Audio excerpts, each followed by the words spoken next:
দর্শক আমরা এই মুহূর্তে দেখতে পাচ্ছি হোটেল ইন্টারকন্টিনেন্টালের সামনে অবস্থান নিয়েছে হাসানাত আবদুল্লাহ, সার্জিস আলম, তারা এখানে এসেছেন। আমরা দেখতে পাচ্ছি তারা বলছেন যে ভিতরে উপদেষ্টার বাসভবনে সকল উপদেষ্টাদেরকে নিয়ে আওয়ামী লীগ নিষিদ্ধের দাবিতে তারা বৈঠক করছেন। ছাত্রদের আন্দোলনের প্রেক্ষিতে উপদেষ্টারা বৈঠকে বসেছেন।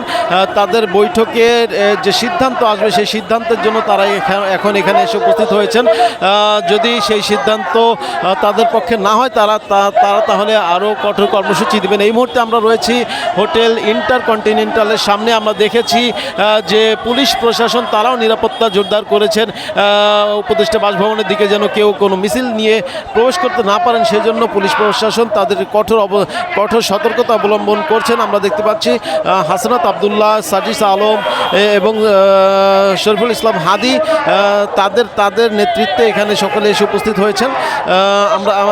তারা সামনে হয়তোবা উপদেষ্টাদের সিদ্ধান্তের অপেক্ষা করবেন, কিন্তু সিদ্ধান্তের পূর্বেই তারা এই হোটেল ইন্টারকন্টিনেন্টালের সামনে এসে অবস্থান নিয়েছেন। তারা বলছেন কোনো ধরনের অরাজকতা যেন এখানে সৃষ্টি না হয়, যেন সকলকে সজাগ দৃষ্টি রাখতে বলা হচ্ছে এবং তারা চাচ্ছেন যে খুব দ্রুততম সময়ের মধ্যে যেন আওয়ামী লীগকে নিষিদ্ধের সিদ্ধান্ত চলে আসে সে পর্যন্ত তারা এখানে অবস্থান করবেন।